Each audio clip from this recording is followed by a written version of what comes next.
Hospital വരാന്തയിൽ നടക്കുമ്പോൾ അവളുടെ വെളുത്തോരുണ്ട കയ്യിൽ പിടിച്ചിരിക്കുന്ന അവന്റെ കറുത്ത രോമങ്ങൾ നിറഞ്ഞ കയ്യിൽ തന്നെയായിരുന്നു പ്രിയ നോക്കിയത്. എന്താ നോക്കണേ, എന്റെ കറുപ്പാണോ? ജോൺ ചോദിച്ചു. അല്ല, പ്രിയ വിക്കിക്കൊണ്ട് പറഞ്ഞു. ഇത് തമിഴ്നാട് ഒഫീഷ്യൽ കളറാണ്. അവൻ ചിരിച്ചുകൊണ്ട് പറഞ്ഞു. ബൈക്കിൽ കയറി പിന്നാലെ അവളും. ഈ യാത്രയിലുടനീളം രണ്ടുപേരും സൈലന്റ് ആയിരുന്നു. ചെന്നൈ ട്രാഫിക്കിൽ നിൽക്കുമ്പോൾ തഴുകി വരുന്ന കാറ്റിനോട് പോലും അവൾക്ക് പ്രണയം തോന്നി. അവരെന്ന് കെട്ടിപ്പിടിച്ചിരിക്കാൻ മനസ്സിൽ പറയുന്ന പോലെ, പ്രിയ ഉനക്ക് എന്നെ ഹഗ് പണണം പോലെ ഇരിക്കുക, അങ്ങനെയുണ്ടെങ്കിൽ എന്നെ പിടിച്ചിരുന്നോ? അവൻ പറഞ്ഞു. പ്രിയ കേൾക്കാൻ കാത്തു നിന്നതുപോലെ അവന്റെ മേൽ ചാഞ്ഞു. അവൻ ദീർഘശ്വാസം എടുത്തുകൊണ്ട് വണ്ടി നേരെ ഒരു തട്ടുകരുടെ മുന്നിലായി നിർത്തി. ടീ കുടിക്കലാ? അവൻ പറഞ്ഞു. അവൾ വേഗം തലയാട്ടി. ഈ കാര്യത്തിൽ വേഗം തലയാട്ടിക്കും, അവൻ കളിയാക്കി പറഞ്ഞു. ചെറിയ കടയാണെങ്കിലും ചുറ്റും ആൾക്കൂട്ടം ഉണ്ടായിരുന്നു. ജോലി കഴിഞ്ഞ് വരുന്നവരെല്ലാം അവിടെ നിന്ന് ഒരു ചായ കുടിക്കാൻ പതിവുണ്ട്. കുറച്ച് ഹെവി ആയിട്ട് തന്നെ പറയാം. നീ ആ ബെഞ്ചിൽ പോയിരിക്കും, അവൻ അവളെ ചൂണ്ടി പറഞ്ഞു. ചെറിയ ബൾബുകൾ കൊണ്ട് അലങ്കരിച്ച ഒരു ചെടിയുടെ അടുത്തുള്ള ബെഞ്ചിൽ പോയിരുന്നു പ്രിയ. കയ്യിൽ 2 ചായയും പിടിച്ച് വരുന്നുണ്ടവൻ. പിന്നാലെ തന്നെ കടയിലെ ഒരു ചേട്ടൻ പ്ലേറ്റിൽ പൊറോട്ടയും ചിക്കനും ഗ്രേവിയും കൂടി. ശരിക്കും അവൾക്ക് ഒരുപാട് കൂടി തോന്നി. അവൻ ഓരോ പൊറോട്ടയും പിച്ച് ചീന്തി അതിലേക്ക് കറി ഒഴിച്ച് കൊടുക്കുന്നത് അവൾ പ്രണയത്തോടു കൂടി നോക്കി. ഇനി സാപ്പിട്ട് പാർ, നല്ല ടേസ്റ്റ് എടുക്ക്, ജോൺ പറഞ്ഞു. അവൻ ചിരിച്ചുകൊണ്ട് കഴിക്കാൻ തുടങ്ങി. അപ്പോഴേക്കും ഒരു പാട്ട് ഒഴുകിയെത്തിയിരുന്നു. പാട്ട് കേൾക്കുന്നതനുസരിച്ച് പ്രിയ അവനെ നോക്കി. അവൻ വായിൽ വെച്ച് കഴിക്കുമ്പോൾ അവന്റെ തൊണ്ടയിലുള്ള മുള ഉയരുകയും താഴുകയും ചെയ്തു. മേഡം, പാട്ട് കേട്ട് നല്ല റൊമാൻറ്റിക് മൂഡിൽ നിന്ന് നോക്കാതെ കഴിക്കാൻ നോക്ക്, അവൻ പറഞ്ഞു. അവൾക്കാണെങ്കിൽ അവനെ നോക്കാതെ ഇരിക്കാനും തോന്നിയില്ല. അത്രയ്ക്ക് ചന്തം തോന്നും ചെക്കൻ കഴിക്കുന്ന കാണാൻ തന്നെ. പ്രിയ, ഇനി ഡയറ്റൊന്നും ചെയ്യരുത്, എനിക്ക് വേണ്ടിയല്ലേ, നീ എന്നെ ഇംപ്രസ് ചെയ്യാൻ വേണ്ടി. എനിക്ക് നിന്നെ എങ്ങനെയാണ് ഇഷ്ടം, അവൻ അവളെ നോക്കി പറഞ്ഞു. എങ്ങനെ? പ്രിയ കണ്ണൊട്ടി ചോദിച്ചു. കൊഞ്ച പക്കത്തിലെ വാ, ഞാൻ പറയാം, അവൻ പറഞ്ഞു. പ്രിയ അവൻ്റെ അടുത്തേക്ക് നീങ്ങിയിരുന്ന ചെവി കൂർപ്പിച്ചു. ഇങ്ങനെ ഗുലാബ് ജാവ് പോലെ ഇരിക്കണം, വായിലിടുമ്പോൾ അലിഞ്ഞു പോകുന്ന പോലെ. നിന്റെ കവിൾ കാണുമ്പോൾ എനിക്കതാ ഓർമ്മ വരുന്നത്, അറിയോ? അന്ന് നിന്നെ കിസ് ചെയ്തിട്ടേ എന്തൊരു സോഫ്റ്റ് ആണടി, അവൻ പയ്യെ പറഞ്ഞു. പ്രിയ വേഗം നാണത്തോടെ അവനെ നോക്കി. അവളുടെ കവിൾ രണ്ടും പൊത്തി പിടിക്കണ്ട, ഇപ്പം ഞാനൊന്നും ചെയ്യില്ല, ഇത്ര മാത്രം പറയാം. ഇനി തിന്നാതെ പട്ടിണി കിടന്ന അസുഖം വരുത്തിയാൽ എൻ്റെ സ്വഭാവം മാറും. നിന്റെ ബോഡി നിന്റെ മാത്രമല്ല, ഇപ്പം എനിക്കുണ്ട് ഇതിൽ അവകാശം. ഈ കവിളങ്ങാനും മുട്ടി വയറുമില്ലാതെ എല്ലി പോലെയായി നീ വരുന്നത് എനിക്ക് ചിന്തിക്കാൻ പോലും വയ്യ. അയ്യേ, അവൻ ഛർദ്ദിക്കുന്നത് പോലെ ഇംപ്രഷൻ ഇട്ടതും പ്രിയ വേഗം അവൻ്റെ തോളിൽ ചാരിക്കിടന്നു. ഡി, ആളുകൾ നോക്കുന്നു, എഴുന്നേൽക്ക്. നീ കരയാണോ? അവൻ്റെ ടീഷർട്ട് നന്ദിതം മനസ്സിലാക്കി അവൻ ചോദിച്ചു. പിന്നെ കരയാതെ. നിങ്ങൾക്ക് വേണ്ടിയാണ് ഞാൻ പട്ടിണി കിടന്നത്. സ്നേഹ ചേച്ചി സൂപ്പറാണെന്ന് പറയുമ്പോൾ എനിക്ക് എന്തൊരു മസിയാണെന്ന് അറിയോ? ജോണേട്ടനെ വളയ്ക്കാൻ എന്തൊരു കഷ്ടപ്പാടാണ്. ഇപ്പം സമാധാനമുണ്ട്, ഞാൻ ജയിച്ചു അല്ലേ? പ്രിയ പറഞ്ഞു. ജയിച്ചൊന്നും പറയാൻ പറ്റില്ല, ഒന്നും പറയാം, നിന്നോടൊരു ഇഷ്ടമുണ്ട്. കൂടെ ടൈം പാസ് സ്പെയിൻ ചെയ്തത് എനിക്ക് പൊടിക്കും, അവൻ ചിരിച്ചുകൊണ്ട് പറഞ്ഞു. ഐ ലവ് യു ജോൺ, അവൾ വീണ്ടും അവൻ്റെ തോളിൽ കിടന്ന് പറഞ്ഞു. നീ എന്നോട് എത്ര വട്ടം പറയും, എനിക്കറിയാം, ജോൺ അവൾ തലയിൽ ഒരു കൊട്ടു കൊടുത്തുകൊണ്ട് പറഞ്ഞു. തിരിച്ചു പറയ്, പ്രിയ ദേഷ്യത്തിൽ പറഞ്ഞു. ഇല്ല, നീ എന്നെ നന്നായി ഫോഴ്സ് ചെയ്യുന്നുണ്ട്, എനിക്കത് പൊടിക്കാതെ, അവൻ പറഞ്ഞു. എന്തോ ആ വാചകം അവളുടെ ഉള്ളിൽ ആഴത്തിൽ പറഞ്ഞു. ഞാൻ ഫോഴ്സ് ചെയ്തിട്ടാണോ എന്നൊരു ഇഷ്ടം തോന്നിയത്? പ്രിയ ചോദിച്ചു. പിന്നെ ഞാൻ എപ്പോഴെങ്കിലും നിന്നെ അന്വേഷിച്ച് നാട്ടിൽ വന്നിട്ടുണ്ടോ? I am still here completely back to Kerala എന്നൊരു ചിന്ത പോലും എനിക്കുണ്ടായിരുന്നില്ല. നിന്നെയും വന്നത് സംഭവവും ഞാൻ ഓർക്കാൻ ഇഷ്ടപ്പെടാത്ത കാര്യമായിരുന്നു, അവൻ പറഞ്ഞുകൊണ്ട് എഴുന്നേറ്റ് കൈ കഴുകാൻ പോയി. എന്തോ അവളുടെ സന്തോഷം പെട്ടെന്നായിരുന്നു മൂഡ് ഓഫായി മാറിയത്. ജോൺ അങ്ങനെയാണ് അവൾക്കൊരിക്കലും ഒരു പൂർണ്ണമായി മറുപടി കൊടുത്തിരുന്നില്ല. തിരിച്ച് ബൈക്കിൽ കയറി ഹോസ്റ്റലിൽ എത്തുന്നത് വരെ അവൾ സൈലന്റ് ആയിരുന്നു. അവനും കൂടുതൽ ചോദിക്കാനും നിന്നില്ല. നാളെ പാക്കില്ല, അവൻ ഹോസ്റ്റൽ മുന്നിൽ വണ്ടി നിർത്തി പറഞ്ഞു. പ്രിയ ഒരു ചിരി മാത്രം നൽകി.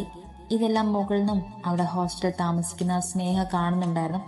അവൾക്ക് അവരെ കത്തിച്ചു കളയാൻ തോന്നി.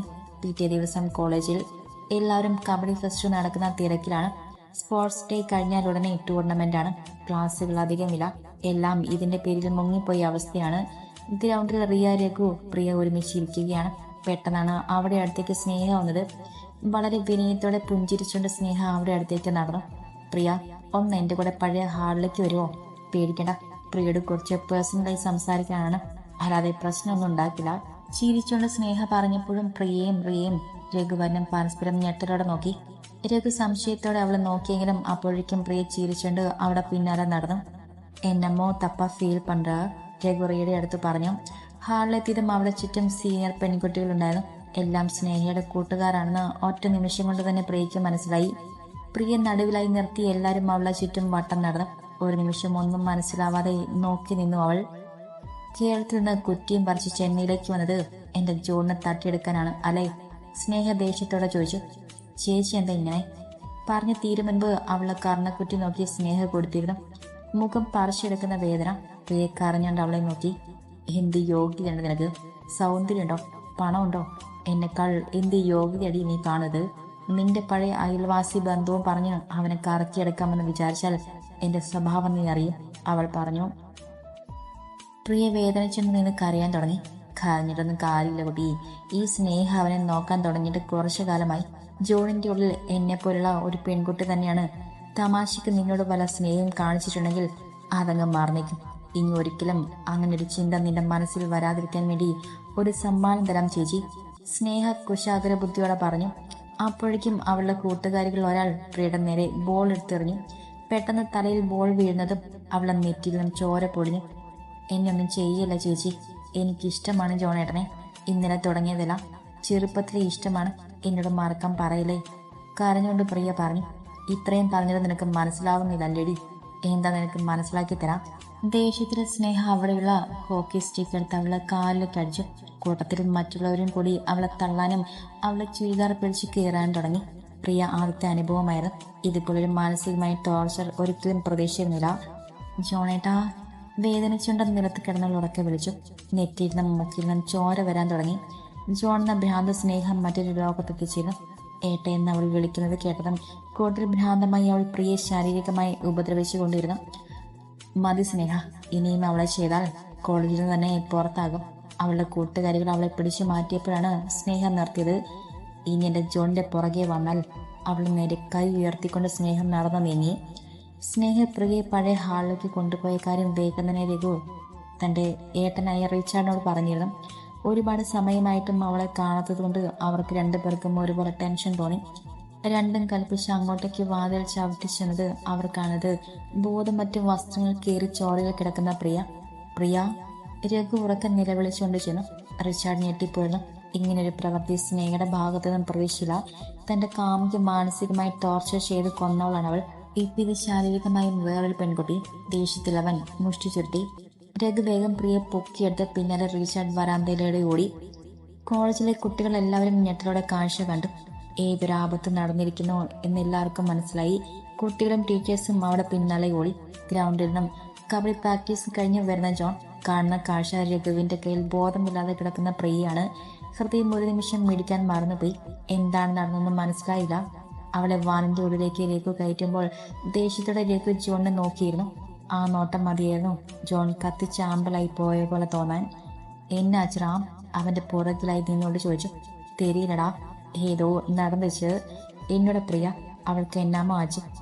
ഇപ്പൊ ഹോസ്പിറ്റലിൽ പോയില്ല, അവൻ കണ്ണു നിറച്ചുകൊണ്ട് പറഞ്ഞു. വേഗം തന്റെ ബൈക്ക് എടുത്ത് അവിടെ പിന്നാലെ പോയി. ബോധം വന്നിട്ടില്ല. ഇതൊരു റാഗിങ് അറ്റംപ്റ്റ് അല്ലേ? ശരിക്കും കേസ് കൊടുക്കണം. പ്രിൻസിപ്പൾ എൻ്റെ വളരെ അടുത്ത സുഹൃത്തായതുകൊണ്ടാണ് ഞാനിത് വെറുതെ വിടുന്നത്. കാലിൽ ചെറിയൊരു ഫ്രാക്ചർ ആയിട്ടുണ്ട്. ഒരാഴ്ച ലീവ് എടുത്ത് ശരിയാകാം. പിന്നെ ബോധം വരാൻ 2 മണിക്കൂർ എടുക്കും. ഒന്ന് മയങ്ങിക്കോട്ടെ. പിന്നെ ഈ കുട്ടി ഇന്നലെ ഇതിൻ്റെ ബോയ് ഫ്രണ്ട് കൊണ്ടുവന്നിരുന്നാണല്ലോ. ഇന്നലെ തന്നെ ബോഡി വീക്കായിരുന്നു. ഡോക്ടർ റിച്ചാർഡിൻ്റെയും രഘുവിൻ്റെയും അടുത്ത് പറഞ്ഞു. അവിടെ തൊട്ട് പുറകിൽ നിന്ന് ജോൺ ഇതെല്ലാം കേൾക്കുന്നുണ്ടായിരുന്നു. ഇതാ എത്തിയുള്ള ബോയ് ഫ്രണ്ട്, ഡോക്ടർ പറഞ്ഞതും രഘുവും റിച്ചാർഡും ഒരുപോലെ തിരിഞ്ഞു നോക്കി. ജോൺ അവരെ നോക്കി തല താഴ്ത്തിയിരുന്നു. അടുത്തുള്ള കസാരയിൽ രഘു ദേഷ്യത്തിൽ അവന്റെ അടുത്തേക്ക് വന്നു. എതുക്ക് വന്നേ? അവ സാകളെ ഉന്നെ പോയി കാതരിച്ചതാ അവ പണ്ണ പെരിയ തപ്പ്. രഘു ദേഷ്യത്തിൽ ജോണിന്റെ ടീഷർട്ട് പിടിച്ചു വലിച്ചു പറഞ്ഞു. റിച്ചാർഡ് വേഗം അവരെ തമ്മിൽ പിടിച്ചു വിടുവിച്ചു. ജോൺ അസ്വസ്ഥമായ മനസ്സോടെ പുറത്ത് ലോൺ ഏരിയയിൽ പോയി നിന്നപ്പോൾ അവന്റെ പുറകിലായി റിച്ചാർഡ് വന്നു നിന്നു. You love her right? അവൻ ചോദിച്ചു. ഉയർക്കും മേലെ പുറത്ത് നോക്കി സിഗരറ്റ് വലിച്ചുകൊണ്ട് ജോൺ പറഞ്ഞു. അന്ത പൊണ്ണുക്ക് തെരിയുമാ that you love her? Richard ചോദിച്ചു. ജോൺ ഇല്ലെന്ന പോലെ തലയാട്ടി. ഇങ്ങനെ നടന്ന വിഷയം തെരിയുവോ? റിച്ചാർഡ് വീണ്ടും ചോദിച്ചു. ജോൺ അസ്വസ്ഥമായി ഇല്ലെന്ന് തലയാട്ടി. അവരെല്ലാം പറഞ്ഞു കൊടുത്തു റിച്ചാർഡ്. ജോൺ ദേഷ്യത്തിൽ കൈമുഷ്ടി ചുരുട്ടി. അവന്റെ മുഖഭാവത്തിൽ നിന്നറിയാം അത് എത്രത്തോളം സ്നേഹയെ വെറുത്തുവെന്ന്. ഉന്നയുടെ ഫ്രണ്ട് സ്നേഹ മെന്റൽ ടോർച്ചർ കൊടുത്തതാ. എന്നോട് ഗേൾ ഫ്രണ്ട് സൂയിസൈഡ് പണത്. ഇത് കോളേജിൽ തെറിയും. But you still believe her as a friend. ഇനി നീ അപ്പടി ഇരുന്നാ you will lose her forever. Richard പറഞ്ഞ ദേഷ്യത്തിൽ ജോൺ അവന്റെ കോളർ പിടിച്ചു. പ്രിയ എനിക്ക് താ, എനിക്ക് മട്ടും താ. ദേഷ്യത്തിൽ പറയുമ്പോൾ അവന്റെ കണ്ണുകൾ ചുവന്നിരുന്നു. റിച്ചാർഡ് ചിരിച്ചു.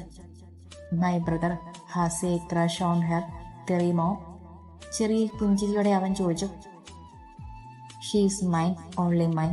ജോൺ അതും പറഞ്ഞിട്ട് നേരെ അവൾ കിടക്കുന്ന മുറിയിലേക്ക് കയറി. ബോധം വന്നിട്ടില്ല, കുറച്ചു കഴിഞ്ഞാൽ റെഡിയാകും. ഡോക്ടർ അവനെ കണ്ട ഉടനെ പറഞ്ഞു. ജോൺ ചെറിയൊരു ചിരി നൽകി അവളുടെ അടുത്തിരുന്നു. അവളുടെ കൃഷ്ണമണികൾ അങ്ങോട്ടും ഇങ്ങോട്ടും നീങ്ങുന്നുണ്ട്. നെറ്റിയിൽ ആയുള്ള മുറിപ്പാടുകൾ, കാലിലെ ഫ്രാക്ചർ. സ്നേഹയെ കൊല്ലാനുള്ള ദേഷ്യം തോന്നിപ്പോയി. റിച്ചാർഡ് കണ്ടുവെങ്കിലും അവന്റെ ഇടയിലേക്ക് വരണമെന്ന് കരുതി മാറി നിന്നു. ദേഷ്യത്തിൽ അവരുടെ അടുത്തേക്ക് നടന്നു വരുന്ന രഘുവിനെ റിച്ചാർഡ് തടഞ്ഞു. ലെറ്റ് ഹിം കൺഫ്യൂസ് പറഞ്ഞുകൊണ്ട് ബലമായി രഘുവിനെ കൂട്ടി അവിടുന്ന് പോയി. പ്രിയ പതുക്കെ തന്നെ കണ്ണുകൾ തുറന്നു. ക്ഷീണം കാരണം അവൾക്ക് സംസാരിക്കാൻ കഴിഞ്ഞില്ല. പാതി തുറന്ന കണ്ണിലും കണ്ണുനീർ ഒഴുകി തുടങ്ങി. അവൻ അവളുടെ കയ്യിൽ മുറുക്ക പിടിച്ചു. ഹേ ഗുണ്ട്, എന്തിനാ നീ എനിക്ക് വേണ്ടി ഇങ്ങനെ വേദന സഹിക്കണം? അത്രയ്ക്ക് ഇഷ്ടമാണോ നിനക്കെന്നെ? അവന്റെ ശബ്ദം മിടറിപ്പോയിരുന്നു. അവളുടെ കണ്ണിലും കണ്ണുനീർ തുള്ളികൾ ശക്തിയിൽ വീണ്. അവന്റെ കൈവിരലുകൾ കൊണ്ട് അവളുടെ കണ്ണ് തുടച്ചു. വെക്കത്തെ വിട്ടു സൊളറയെ, എനിക്ക് ഉന്നെ പൊടിക്കൊടി. ചിന്ന വയസ്സിലിരുന്നേ പൊടിക്കും. നിന്നെ ഫസ്റ്റായി ക്യാൻഡിൽ വെച്ച് കണ്ടപ്പോൾ തന്നെ മനസ്സിലായിരുന്നു എനിക്ക് നീ എൻ്റെ ഗുണ്ടുമണിയാണെന്ന്. എനിക്ക് വേണ്ടിയാണ് നീ ഇങ്ങോട്ട് വന്നെന്ന് അറിഞ്ഞപ്പോൾ തൊട്ട് ഇന്ന് ഞാൻ പ്രണയിച്ചിരുന്നു. ചിന്ന വയസ്സിലെ നീ എന്നോട് ചെയ്ത് ഓർത്ത് നിന്നോട് ഒരുപാട് ദേഷ്യം തോന്നിയിട്ടുണ്ട്. അതേസമയം തന്നെ നിന്നോട് ഒരുപാട് ഇഷ്ടവും. എനിക്ക് വേണം നിന്നെ, എൻ്റെ കാതലിയായി, എൻ്റെ പൊണ്ടാട്ടിയായി. ജോൺ പറഞ്ഞിട്ട് അവളെ നെറ്റിയിലായി മൊത്തി. പ്രിയൊന്നും മിണ്ടിയില്ല. മനസ്സിൽ സന്തോഷവും ദുഃഖവും എല്ലാം തോന്നി. ജോൺ അവിടെ നിന്ന് നേരെ പോയത് കോളേജിലാണ്. ക്യാൻറ്റീനിൽ എല്ലാവരുടെയും ചുറ്റും കൂടിയിരുന്ന് ചിരിച്ച് കളിച്ചിരിക്കുകയാണ് സ്നേഹ. കാറ്റുപോലെ എന്തോ വന്ന് പാഞ്ഞെടുക്കുന്ന പോലെ മാത്രമേ അവൾക്ക് ഓർമ്മയുള്ളൂ. ഒരു നിമിഷം കൊണ്ടുള്ള മുഖത്തേക്കാരെ ശക്തമായി അടിച്ചിരുന്നു. സ്നേഹ ഞെട്ടലോടെ നോക്കി. സംഹാര രൂപനായി നിൽക്കുന്ന ജോൺ. ഇതെന്തിനെന്ന് മനസ്സിലായോ? എൻ്റെ പ്രിയ നീ ദ്രോഹിച്ചതിന്. അവൾ എനിക്ക് ആരാണെന്നറിയോ? ഞാൻ സ്നേഹിക്കുന്ന പെണ്ണ്, എൻ്റെ ഭാര്യ ആകേണ്ടവൾ. ഉറക്കി എല്ലാവരെയും നോക്കി പറഞ്ഞു അവൻ. അപ്പം ഞാനോ? ഏതോ ഒരുത്തിക്ക് വേണ്ടി നീ എന്നെ തല്ലിയോ? നമ്മുടെ ഫ്രണ്ട്ഷിപ്പ് നീ വേണ്ടെന്ന് വെച്ചു.